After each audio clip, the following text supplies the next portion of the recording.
네, 여러분들 안녕하세요. 반갑습니다. 네, 저는 이번 생명 존중 세미나 방송 진행을 맡게 된 클리너티의 유리아입니다. 유리아, 네, 감사합니다. 네, 오늘은 한국 생명 존중 희망재단과 숲이 함께하는 생명 존중 세미나 방송을 진행하는데요. 네, 고귀한 생명을 주제로 한 뜻깊은 방송의 진행을 맡게 되어 너무 기쁘고 좋습니다. 네. 네, 여러분들께 오늘 좋은 세미나 방송을 보여드리기 위해서 대단한 강사님들도 저희가 초청을 했고, 소개는 잠시 뒤에 한 분씩 해드리도록 하겠습니다. 네. 의미 있는 방송인 만큼 오늘 끝까지 열심히 참여해 주시면 감사할 것 같고요. 네, 이번에도 여러분들을 위해서 좋은 선물도 많이 준비했으니까요. 이벤트 상품 꼭 받아가시면 좋겠습니다. 네. 상품 소개도 좀 이따가 한번 드릴 거고요. 재단 측에서 좀 많은 선물을 좀 준비를 해주셨는데, 정말 감사드립니다. 네, 저는 유저 커뮤니케이션 팀 팀장 율빈이고요. 여러분들이 이번 세미나에 참여해 주셔서 너무 감사드리고 저희가 좋은 강연 준비를 했으니 끝까지 꼭 들어주시면 좋겠습니다. 네, 저희 이번 세미나는 숲과 한국생명존중희망재단 두 기관의 상호 발전과 공동 협력 방안을 마련하고 자살 예방 및 생명 존중 문화를 조성하는 데 기여하고자 준비한 세미나입니다. 고귀한 생명을 지키고 도움이 필요한 분들에게는 따뜻한 손길이 되기를 간절히 바랍니다. 네, 안녕하세요. 네, 잘 들리시죠? 네, 네. 잘 들립니다. 네, 저는 뇌부자들이라는 이름으로 동료 정신건강의학과 전문의 친구들하고 같이 컨텐츠 만들고 있는 정신건강의학과 전문의 허규영이라고 합니다. 반갑습니다. 네, 반갑습니다. 저는 한국생명존중희망재단에서 일하는 윤진입니다. 오늘의 주제가 생명 존중이기 때문에 조금은 무겁고 어두울 거라고 생각을 하시는데 전혀 그렇지 않습니다. 여러분의 주무대인 이 미디어 세상에는 즐거움도 분명 가득하지만 유해한 요소가 분명 있잖아요. 그래서 그 부분에 있어서 우리가 나 자신은 물론이고 우리 서로가 서로를 지켜줄 수 있도록 유익한 시간을 만들어 보도록 하겠습니다. 자, 사람을 살리는 번호 몇 번일까요? 자, 가장 먼저 쳐주시는 분께 제 권한으로 선물 하나 드리겠습니다. 자, 우리 복승님 정답입니다. 자, 109. 자, 109번 정답을 맞춰주셨는데, 우리 109가 무슨 뜻인지 우리 윤진 강사님께서 한번 설명해 주시면 좋을 것 같습니다. 109, 109라고 네. 하는데요. 하나의 생명이라도 명이 되도록 구하자라는 의미입니다. 네. 하나의 생명이라도 영이 되도록 구하자라는 좋은 뜻이기 때문에 여러분들께서 꼭 기억해 주시면 좋을 것 같고요. 자, 그러면 이어서 제가 오늘 순서에 대해서 조금 설명을 좀 드릴 건데, 자, 크게 5부로 나눠서 좀 진행을 해볼 거고요. 자, 첫 번째는 한국생명존중 희망재단 프리블록스 월드맵을 제가 또 제작을 했기 때문에 한번 탐방을 한번 진행을 할 거고요. 자, 2부는 허기영 원장님의 강연, 3부는 윤진 강사님의 강연, 그리고 4부는 실시간 질의응답 시간을 가질 거고요. 마지막으로 5부, 자, 여러분들과 OX 퀴즈도 풀고, 자, 남아있는 선물을 다 여러분들께 지급해드리는 시간을 한번 가지도록 하겠습니다. 자, 오늘 선물을 준비해주신 재단 측에 너무나도 감사드리고요. 여러분들 오늘 선물 많이 준비했으니까 꼭 끝까지 참여하시면 좋을 것 같습니다. 채팅도 열심히 쳐주시면 제가 중간중간에 촉촉 뽑아가지고 여러분들께 드리도록 하겠습니다. 자, 이렇게 월드맵으로 좀 이동을 해봤고요. 자, 여러분들 제가 천천히 좀 보여드릴게요. 네.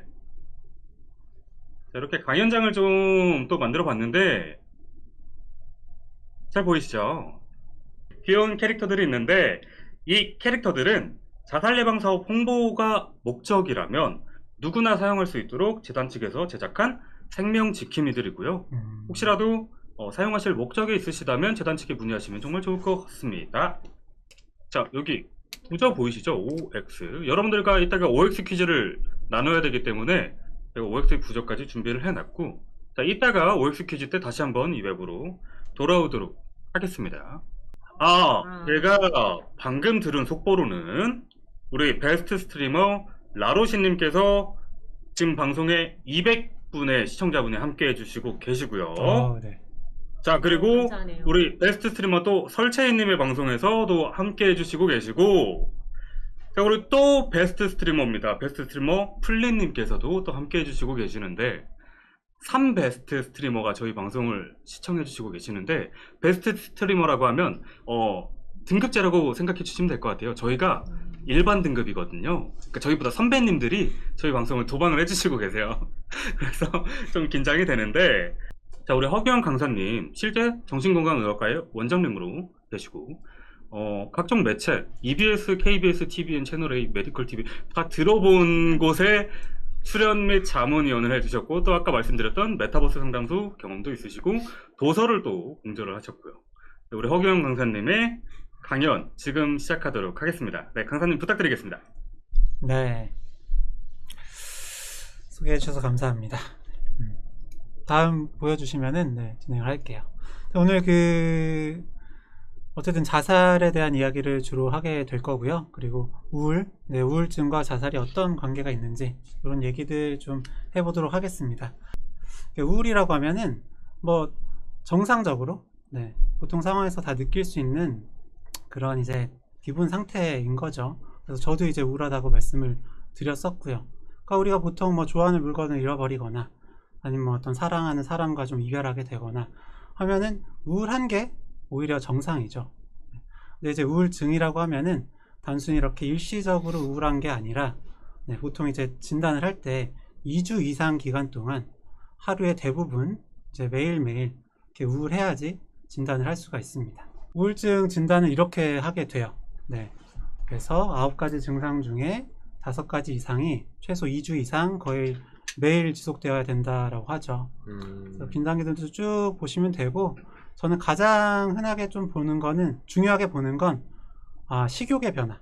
식욕의 변화. 잘 먹던 사람이 잘 못 먹게 됐다든지 아니면 너무 많이 먹게 됐다든지 이런 변화나 수면의 변화.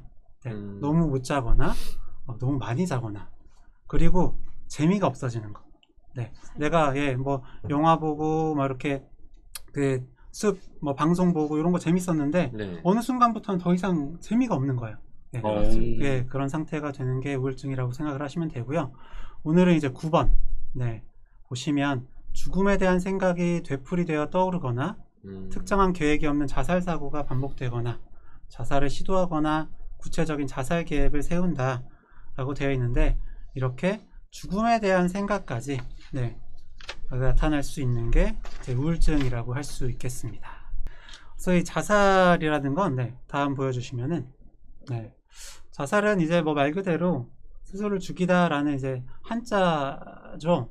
영어로는 suicide라고 하는데, 여기 보면 이제 프랑스의 사회학자 뒤르켐은 희생자 자신이 이 결과를 알면서도 적극적 소극적 행동에 의해서 직접 또는 타인을 통해 행하는 죽음이라고 자살을 이야기를 했고, WHO에서는 죽음에 대한 의지를 지니고 자신의 생명을 해쳐서 죽음이라는 결과에 이른 자멸 행위라고 했습니다. 저는 여기서 좀 주의해서 보시면 좋을 부분이 이 결과를 알면서도 한다. 그러니까 죽음을 예상하는데도 한다라는 부분이 좀 중요한 부분이라고 생각을 해요. 그래서 이제 자살 이야기를 많이 듣다 보면은 왜 죽고 싶은가? 가 궁금하실 거예요. 근데 이제 진료실에서 제가 죽지 못하는 게 용기가 부족한 것 같아요. 자살을 하신 이제 뭐 기사 이렇게 나온 걸 보면은 저 사람은 되게 부럽다. 용기가 저렇게 있는데 나는 저렇게 용기도 못 내는 게 너무 한심하다 하면서 자책도 많이 하시거든요. 근데 우리가 흔히 용기라고 하면은 어떨 때 용기라는 말을 쓰죠? 용기? 용기. 되게 힘을 얻을 때? 힘을 내야 될 때. 그러니까 뭐 고백할 용기라든지 아니면 뭐 사람들 앞에서 이렇게 좀 이야기를 할 용기라든지 이런 좀 하고 싶거나 해야 되는데 좀 두려운 마음에 못할 때 용기를 내서 뭔가를 하잖아요. 그런데 우리가 이제 죽고 싶다라는 건 사실 죽음 자체를 원하는 건 아니에요. 그래서 그쵸. 사실은 살고 싶지 않은 마음인 거죠. 그리고 또 좀 더 구체적이고 정확하게 말씀을 드리자면 이렇게 힘들게 괴롭게 살고 싶지 않은 그런 마음이라고 좀 생각을 하시면 됩니다. 과거에 대해서도 부정적으로 생각이 들고 미래에 대해서도 부정적으로 생각이 들고 나에 대해서도 부정적인 생각이 들고 다른 사람에 대해서도 다 부정적인 생각이 듭니다. 그러니까 과거에 대해서 떠올리면 어때요? 다 후회, 다 잘못했던 거, 실패했던 것만 생각이 들고요. 미래에 대해서 생각을 하면 다 안 될 것 같고 어떻게 해도 다 실패할 것 같고 이런 생각만 들고, 어떻게 좀 개입을 하면 되는지에 대해서도 좀 말씀을 드리도록 하겠습니다. 저는 어떻게 하는 것보다 사실은 뭘 하면 안 되는 안 이 세 되는지. 가지가 특히 중요하다고 생각을 해요. 그 세 가지는 비교하는 거, 비난하는 거, 평가하는 겁니다. 비교하는 거는 예를 들어서 이런 거죠. 나 이러이러한 상황이 너무 힘들어. 라고 했을 때, 야, 나는 너보다 더 이런 상황에서 괜찮은데 이런 걸로 힘들어? 라든지, 야, 다른 사람은 이런 상황에서 이렇게 이겨냈는데 왜 너는 못 이겨내? 하는 식으로 다른 사람이나 나의 어떤 상태랑 비교를 하는 거죠. 그러면 어때요? 기분 나빠. 더 얘기를 못 하게 되겠죠. 말을 더 꺼낼 수가 없게 되고요. 그리고 비난. 그러니까 이런 어떤 잘못, 단점 이런 거에 대해서 말 그대로 비난을 하는 거죠. 네가 그러니까 이것밖에 안 되는 거지. 라든지 네가 맨날 죽고 싶다는 생각만 하니까, 혹은 네가 맨날 죽고 싶다는 이야기만 하니까 이 모양 이꼴인 거지. 라는 식으로 비난하는 거. 그렇게 하면 안 되겠죠. 그리고 평가하는 거. 사실 평가를 굉장히 쉽게 하는데, 아까 좀 비교하는 것처럼, 야, 너 정도는 힘든 것도 아니지. 이런 식으로 평가하는 거. 이런 이제 비교, 비난, 평가를 하지 않는 게 더 중요하다라고 말씀을 항상 드립니다. 이거는 정말 일상에서 그냥 하면 안 되는 세 가지인 것 맞아요. 같습니다. 맞습니다. 바로 상처를 줄 수 있는 말인 것 같아서. 그래서 이제 그러면 어떻게 하면 좋으냐? 라고 할 때는 이제 세 가지죠. 물어보고, 들어주고, 연결하기. 요건 이제 한국생명존중재단 들어가 보셔도 요 내용이 자세히 이렇게 보실 수가 있는데요. 저희는 예전에 요 콘텐츠 만들 때 첫 글자만 따서 물들연이라고 했습니다. 유저분들께서 아까 이름 채팅으로 같아요. 쳐주시더라고요. 그리고 물들연 노래 있죠? 아, 진짜요? 그 노래 어떻게 하잖아요? 그거 있잖아요. 그거에. 네네네. 유리 알고 계시죠? 너무 좋습니다. 처럼 이제 물들연 기억해 주시면 좋을 것 같고요. 꼭 기억하겠습니다. 물어보고 들어주고 연결하는 겁니다. 여기서도 이제 물어볼 때도 비교, 비난, 평가하지 않고 그냥 물어보는 거예요. 그냥 마음이 어때? 기분이 어때? 혹시 요즘에 뭐 죽고 싶은 생각이 있어? 라고 하는 거죠. 이런 식으로 물어보면 어때요? 너 설마 죽고 싶다는 생각하고 있는 거 아니지? 다친 질문이에요. 이건 다친 질문이고, 이 죽고 싶다는 생각하는 걸 자체를 부정적으로 이미 평가를 하고 물어보는 거잖아요. 그러다 보니까 마음에 대해서 표현을 못하게 만드는 질문이니까 그냥 중립적으로 그 열린 질문으로 물어봐 주시는 게 좋고요. 들어줄 때도 마찬가지입니다. 비교, 비난, 평가하지 않고 그냥 네 마음이 그랬구나, 네가 이러이러한 마음의 죽음에 대해서 생각을 하는구나 라고 그냥 그 자체를 들어주고 받아주는 겁니다. 그리고 결국에 이 주변에 있는 사람들은 치료자는 아니잖아요. 치료자라 하더라도 이런 얘기들이 사실 쉽지 않고 좀 부담이 될 때가 있는데, 내가 이 사람을 도와줘야 돼, 구해줘야 돼 라는 마음으로 너무 접근을 하다 보면 이건 마치 사람이 구덩이에 빠졌을 때 밖에서 이렇게 빼줘야 되는데 그게 아니라 같이 구덩이 속으로 들어가는 그런 상태인 거거든요. 그렇기 때문에 너무 본인이 다 해결하려고 하지 마시고 연결을 해주시는 게 좋을 것 같습니다. 중요한 말씀이세요. 그렇게 해서 이제 연결을 해주려고 하는데 이런 정신건강의학과에 대한 어떤 오해나 편견 때문에 도움을 받기 어려운 경우들이 있어요. 그래서 다음에 이렇게 보여주시면은 근데 정신과 거기 가면은 무섭지 않나? 거기 있는 사람들 좀 폭력적이고 좀 힘들 것 같은데? 라고 생각을 하실 수가 있어요. 근데 요즘에는 뭐 사실 이전보다 그런 편견들이 많이 없어졌죠. 실제로 정신건강의학과 오신 분들도 많이 계실 텐데, 무조건 뭐 약 권유하는 거 아니야? 아니면은 약 한 번 먹으면 평생 먹어야 되는 거 아니야? 이런 걱정들도 많이 하시는데, 근데 뭐 약을 보통은 사실 자살 사고까지 있다고 하면 약을 권유하는 경우가 많긴 하지만 사실 막 억지로 저희가 드릴 수는 없죠.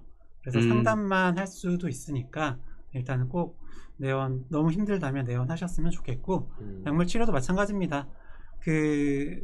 이건 상태에 따라서 사실 달라요.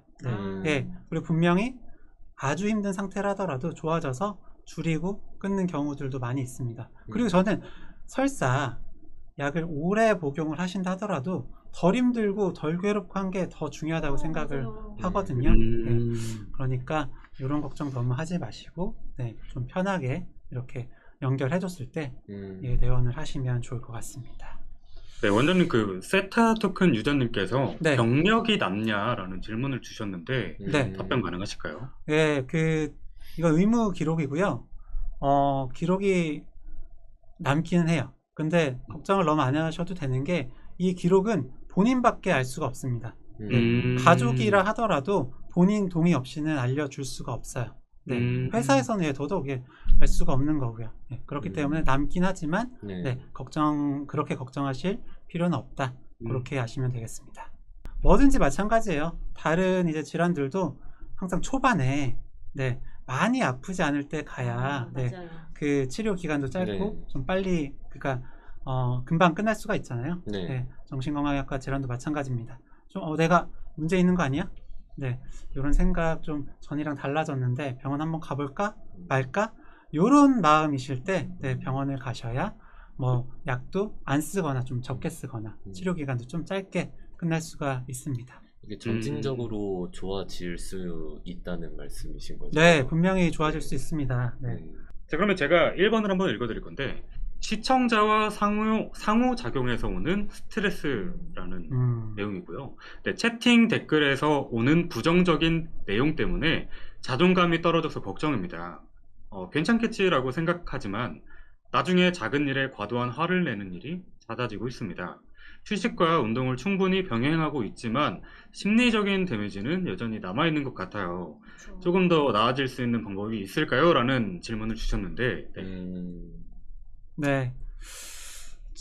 스트리머 분들 제 진료 받으시는 분들도 꽤 되시거든요. 네, 이런 것들도 많이 힘들어 하시고 사실 요거는 남의 일이 아닌 게 네, 저도 컨텐츠를 만들고 있는 입장에서 이런 내용 보면은 예, 자존감 많이 떨어집니다. 이런 상태에서 데미지를 받고 싶지 않다라고 하는 거는 뭐 마치 비를 맞으면서 어떻게 하면 젖지 않을 수 있을까요? 라고 고민하시는 거랑 비슷해서 사실 보는 족족 바로바로 네, 지우시도록 네, 하는 게 괜히 그거 보시고 계속 싸우시고 하지 마시고 예, 지우는 게 좋다라고 생각을 하고요.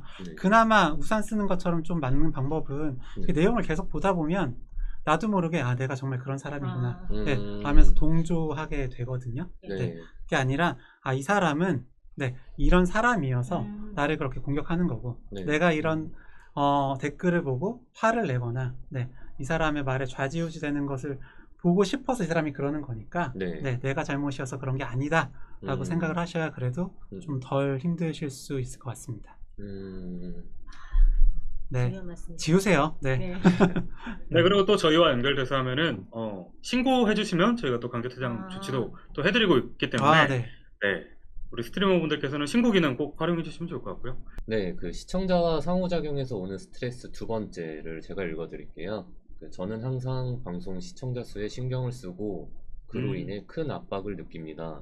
이 압박 때문에 방송을 시작하기도 전에 며칠 동안 무기력하게 지내다 방송을 못하는 경우도 있습니다.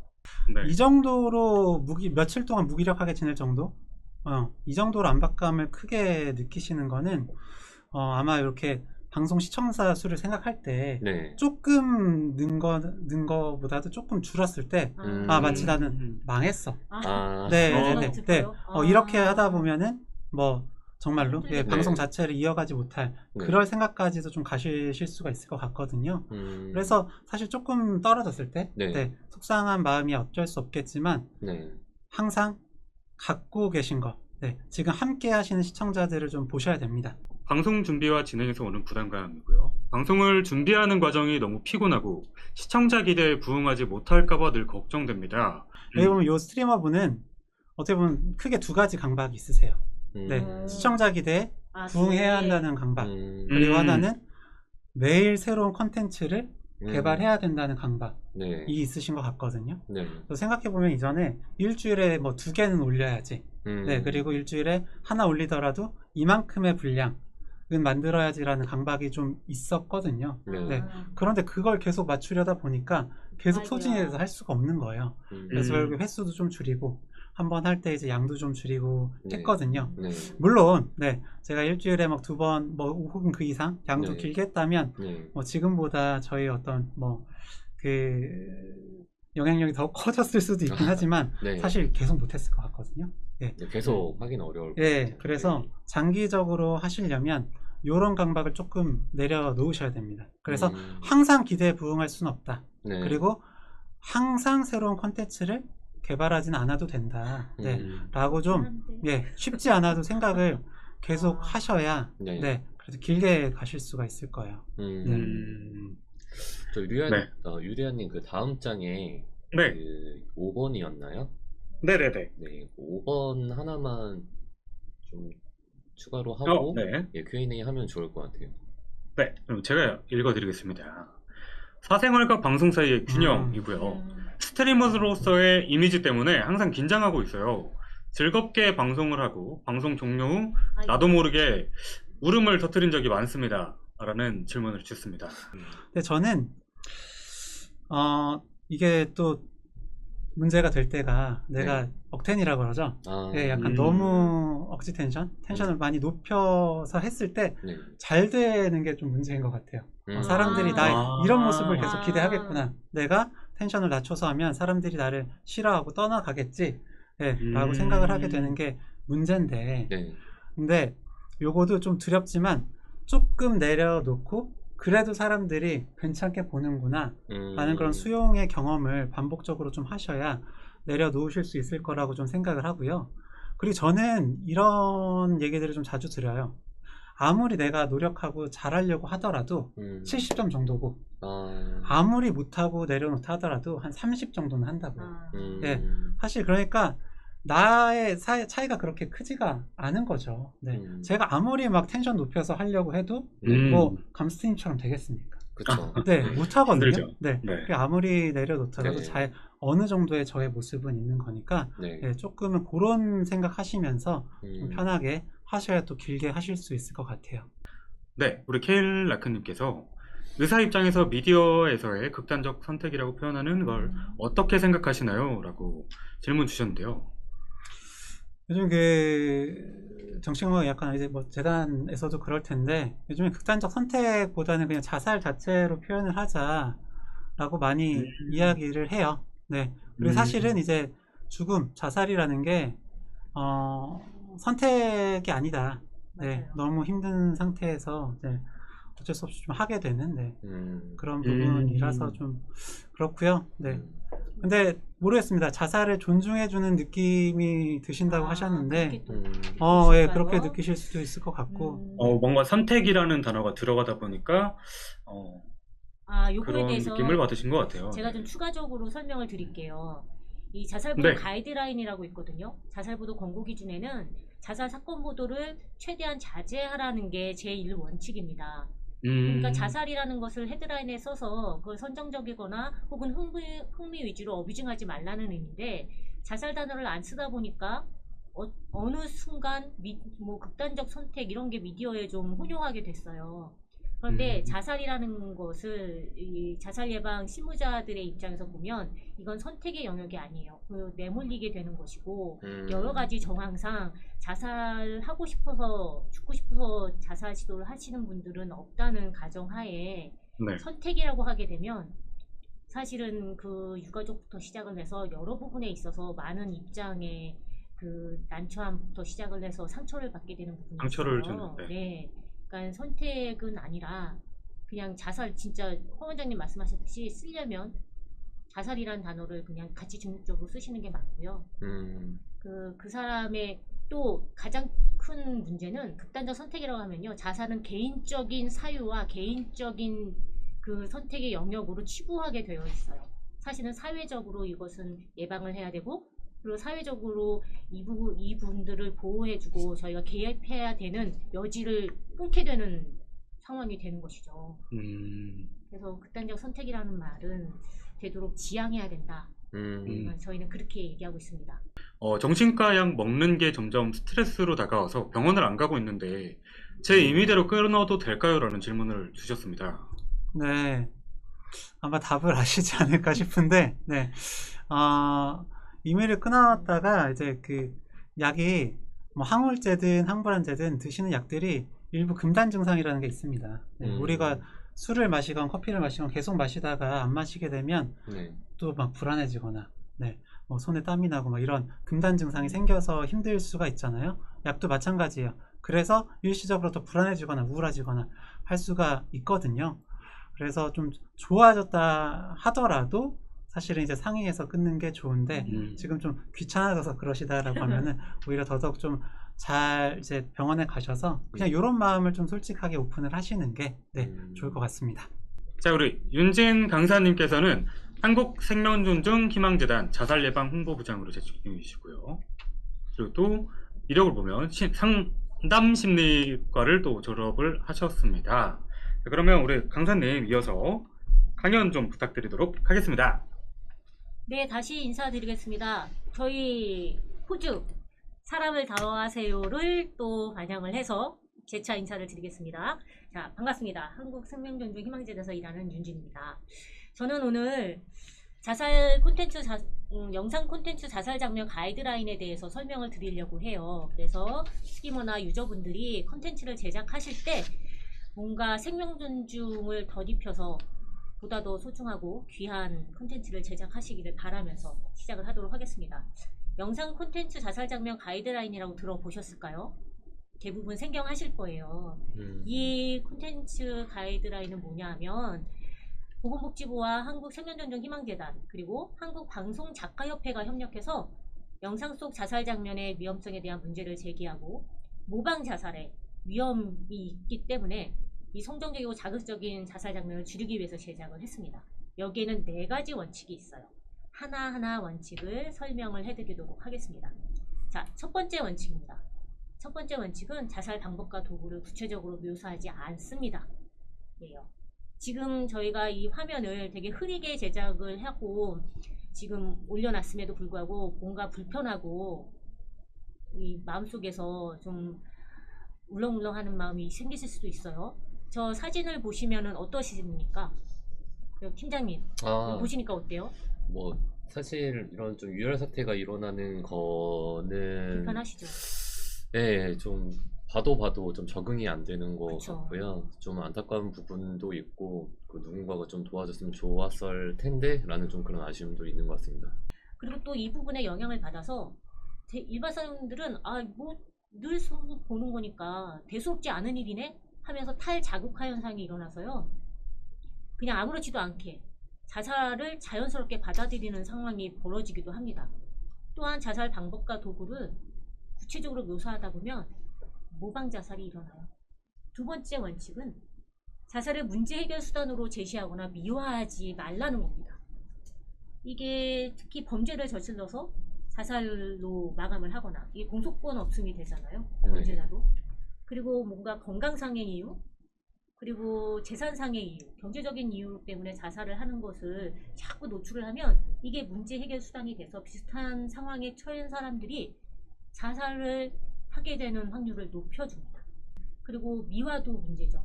예를 들어서 얼마 전에 치매를 앓는 배우자를 보필하다가 너무 힘들어서 경제적인 사건까지도 연루가 되는 마당에 그 배우자를 살해하고 자살한 노부부의 그 안타까운 끔찍한 비극이 있었어요.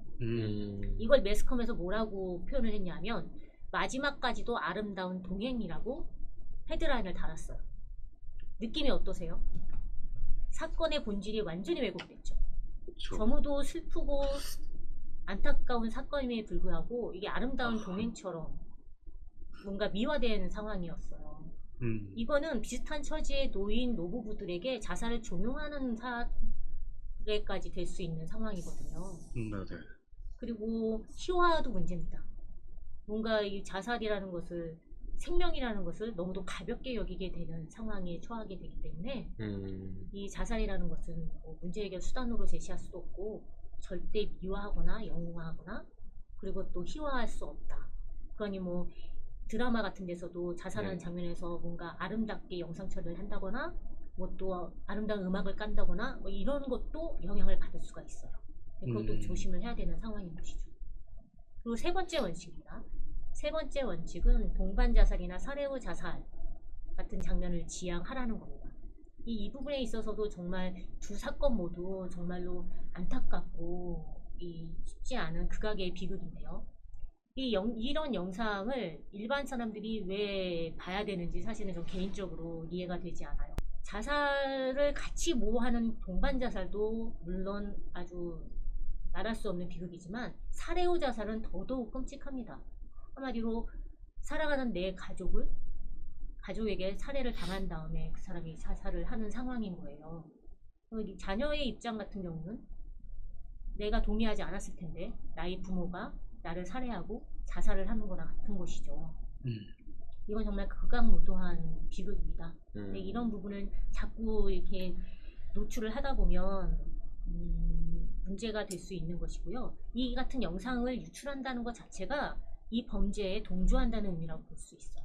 그러니까 절대 이런 장면은 노출해서는 안 된다. 그리고 네 번째 원칙입니다. 네 번째 원칙에선 청소년의 자살 장면을 더욱 주의해야 된다는 거예요. 다른 모든 국민이 모든 연령대에서 큰 영향을 받지만 특히 감수성에 예민한 청소년들은 이런 영상을 보고서는 영향을 받거든요.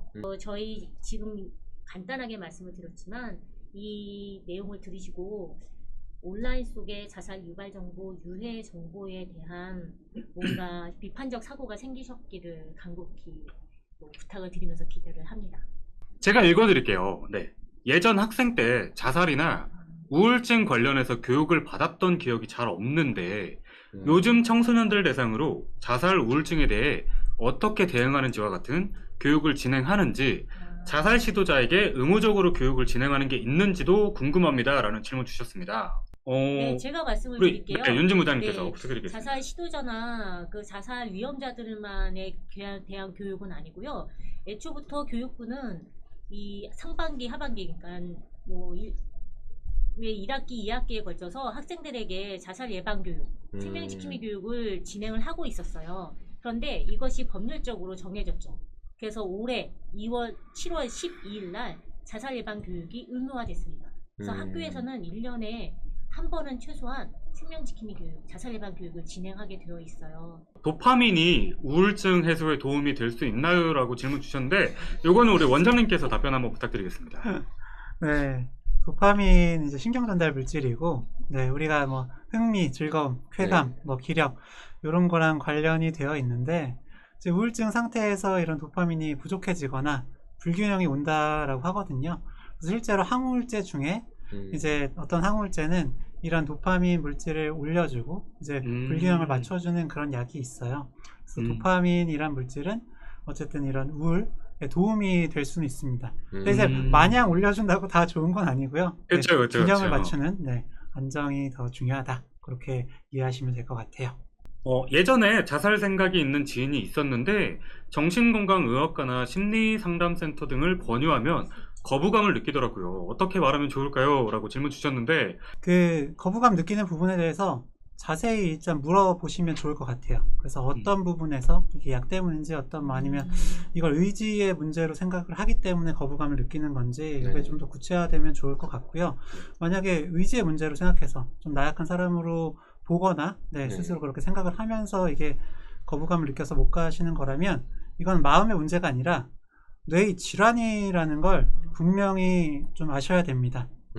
이거는 아까 이제 우울증이라고 했잖아요. 뇌의 기능이 떨어지는 겁니다. 그래서 뇌의 기능이 떨어졌기 때문에 의욕, 부정적 생각, 뭐 기력, 수면, 식이 이런 것들에 다 변화가 오는 거고, 그래서 뇌가 기능이 떨어진 거라서 의지로 이겨낼 수가 없는 거거든요. 그래서 다른 몸 아플 때 병원 가는 거랑 다르지 않다. 그런 걸 좀 알려주시면 좋을 것 같고요. 그리고 이러이러한 증상들이 치료를 받으면 좋아질 수 있다는 것도 좀 아셔야 되겠죠. 그래서 그런 것들 좀 설명을 해주시면 당장은 아니더라도 나중에 좀 생각하면서 좀 실제로 병원에 가실 수 있지 않을까 싶습니다. 우울증 약이 사람을 무기력하게 만드는 경우도 있는데 이럴 경우에 약을 복용하는 게 맞을까요? 라는 질문 주셨거든요. 뭐 항불안제도 좀 그렇게 졸리거나 무기력하게 만들 수 있고 우울증 약 같은 경우에도 특히 좀 장기적으로 복용할 때 사람을 무디게 만들어요. 감정을 좀 잘 못 느끼게 만들 수도 있거든요. 근데 그럴 땐 오히려 우울증 약을 줄였을 때 좋아지는 경우도 있고 또 우울증 약이라 하더라도 종류가 굉장히 많습니다. 그래서 좀 바꿔보는 옵션도 있으니까 좀 적극적으로 말씀을 해주시면 또 좋겠네요. 저 질문 하나 있어요. 네, 우리 팀장님. 스트리머 분들 중에 우울증 약을 복용을 하면서 이제 방송 중에 술을 좀 많이 드시는 경우가 있거든요. 그러니까 물론 이제 어떤 약이든 복용을 하면서 술을 먹는 거는 안 좋을 것 같은데, 근데 특히나 그렇죠. 그 우울증 약을 먹으면서 술까지 같이 먹게 되면 조금 그런 생명을 경시하는 행동들이 뭐 거의 나오긴 하더라고요. 그런 부분에 대해서 저희가 좀 자제를 시켜드리고는 싶은데, 뭐 개인에 대한 그런 선택을 또 존중을 안 할 수는 없고, 좀 그런 부분들이 좀 어떻게 하면 좋을지 좀 자문을 받고 싶습니다. 자살에 대한 마음들이 간신히 잡고 있다가도 술을 마시면 결국 그게 조절이 안 되고 행동으로 옮겨질 수가 있습니다. 그래서 정말로 술은 조심하셔야 되고요. 그 정신건강의학과 의사 입장에서는 담배보다 술을 더 안 좋게 봐요. 그 술이 뇌의 기능을 장기적으로 떨어뜨립니다. 그래서 더 우울하게 만들고 더 무기력하게 만들고 더 부정적 생각을 더 늘리니까 뭐 담배도 좋지 않지만 술은 정말로 좀 힘든 마음에는 피하시기를 좀 당부드립니다. 너무 감사합니다.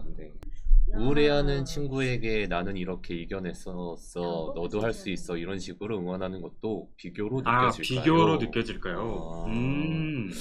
글쎄요, 이 정도 얘기는 할 수 있지 않을까요? 그러니까 뭐 결국 이야기하는 톤이 되게 중요할 것 같고, 맞아요. 야, 이렇게 나도 하면 이겨냈어, 이게 아니고 이렇게 하면 되는데 왜 너 안 해? 이런 식으로 가는 게 문제지. 저는 요 정도 이야기하시고 그래 좀 같이 해보자. 이건 방향지시지. 이렇게 하는 건 저는 괜찮을 것 같은데요. 우리 허경 원장님, 오늘 방송이 좀 어떠셨는지 소감 한마디 해주시면 좀 좋을 것 같아요. 무엇보다도 이렇게 한국생명존중희망재단하고 숲하고 함께하는 이런 뜻깊은 행사에 함께 할 수 있게 돼서 너무 영광이었고요. 그리고 자살하면 사실 굉장히 무겁고 어둡고 한 주제인데 이렇게 좀 실시간으로 이렇게 소통하면서 이렇게 같이 또 이야기를 하다 보니까 또 저 전달이 조금 더 잘 되지 않았나 싶고, 저 나름대로도 굉장히 좀 의미 있는 그런 시간이었습니다. 함께 해주셔서 너무 감사합니다. 자, 오늘 상품이 뭐였죠, 팀장님? 그 로지텍 마우스랑 그 다음에 헤드셋을 준비를 했고요. 그리고 꽤 많이 준비를 했어요. 지금 여러분들이 마지막까지 참여를 끝까지 해주시면은 많은 분들이 좋은 품질의 마우스랑 헤드셋을 가져가실 수 있으리라 생각됩니다. 자, 소개해드리겠습니다. 자, 우리 게스트 스트리머 라로시님을 또 섭외를 했습니다. 자, 박수! 좋습니다. 반갑습니다. 자, 우리 로시님 반갑습니다. 그 마이크 켜주시고, 우리 로시님 반갑습니다. 로시님 들리시나요? 네, 안녕하세요. 까랑까랑하신 우리 라로시님 반갑습니다. 대로시 또 올라오고 있고.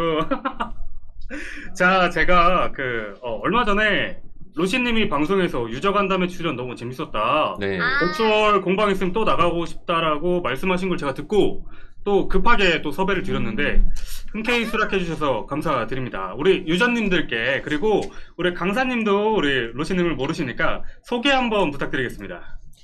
안녕하세요. 저는 오전 10시에 종합게임 위주로 방송을 진행하고 있는 베스트 스트리머 라로시입니다. 라로시님 반갑습니다. 반갑습니다. 여러분들 네. 준비하십시오. 갑니다. 자, 읽어주세요. 중년 세대에서 자살 장면이 큰 영향을 미치기 때문에 각별한 주의가 필요하다. 과연? O일까요? X일까요? 자, 녹이겠습니다. 정답은 X였고요. 자,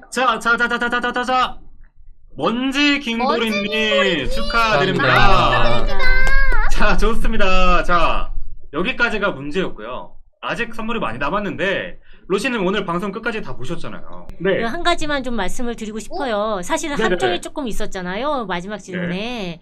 이 감수성이 예민한 청소년들에게 특히 영향이 있다는 것이지 중년 세대에는 영향이 없다는 건 아니에요. 네. 모든 네네네. 세대가 다 영향을 받지만 특히 특히나 청소년들이 영향을 많이 받으니 주의하기를 바랍니다라는 그렇죠. 의미였습니다. X는 아니고 약간 세모에 가까운 문제인 것 세모에 같아요. 그래도 우리 김보리님께는 선물 드리도록 네네네, 하겠습니다. 그럼요. 축하드립니다.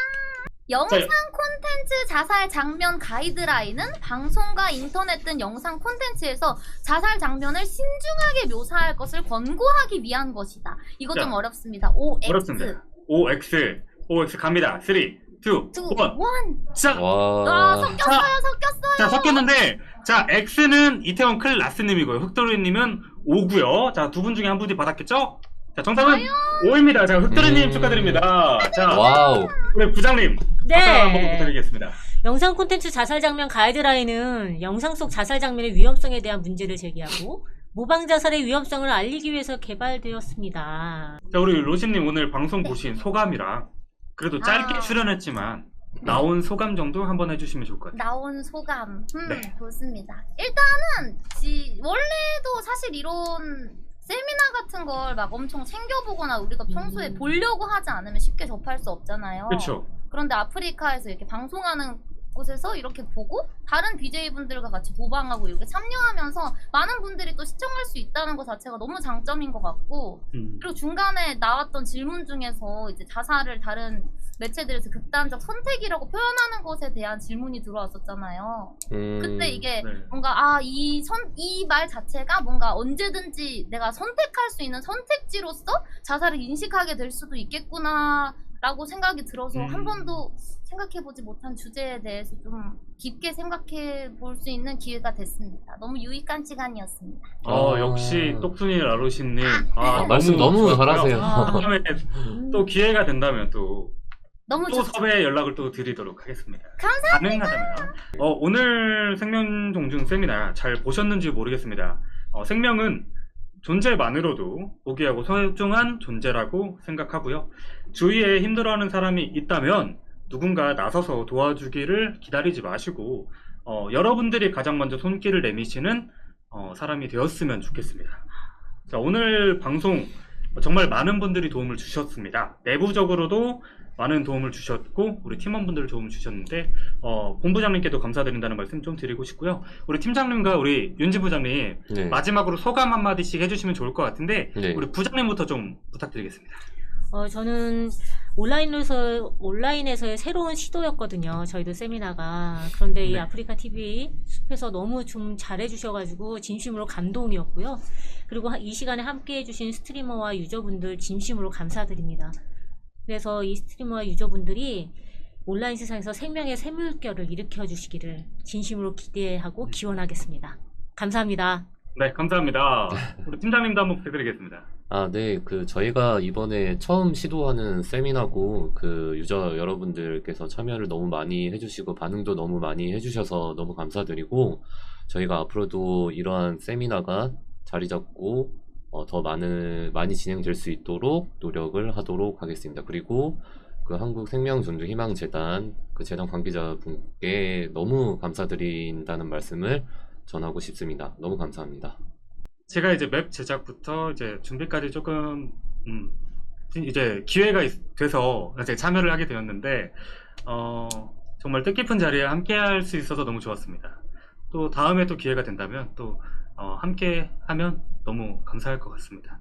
네, 감사합니다. 네. 자, 그러면 저희가 준비한 수는 모두 여기까지고요. 네. 여러분들 제가 마지막으로 하나만 좀 꼭 해보고 싶은 게 있어요. 마지막으로 제가 생명을 지키는 번호라고 외치면 여러분들께서 숫자 109 치면서 마무리하면 좋을 것 같거든요.